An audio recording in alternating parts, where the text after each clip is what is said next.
बंदर और मगरमच्छ की कहानी। नदी के किनारे एक बड़ा सा जामुन का पेड़ था। उस पेड़ पर एक बंदर रहता था। नीचे नदी में एक मगरमच्छ अपनी बीवी के साथ रहता था। धीरे धीरे मगरमच्छ और बंदर में दोस्ती हो गई। बंदर मगरमच्छ को पेड़ से तोड़कर जामुन खिलाता था। एक बार मगरमच्छ अपनी बीवी के लिए जामुन ले गया।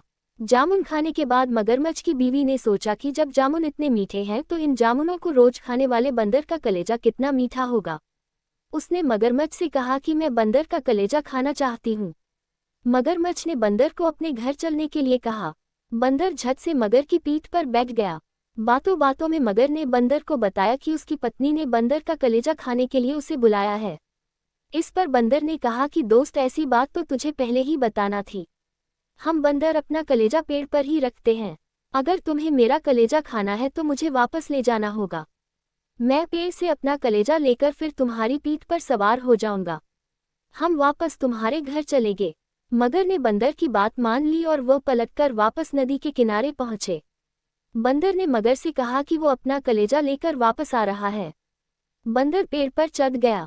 पेड़ पर चढ़ने के बाद बंदर ने मगर से कहा कि आज से तेरी मेरी दोस्ती खत्म। बंदर अपना कलेजा पेड़ पर रखेगी तो जिंदा कैसे रहेंगे।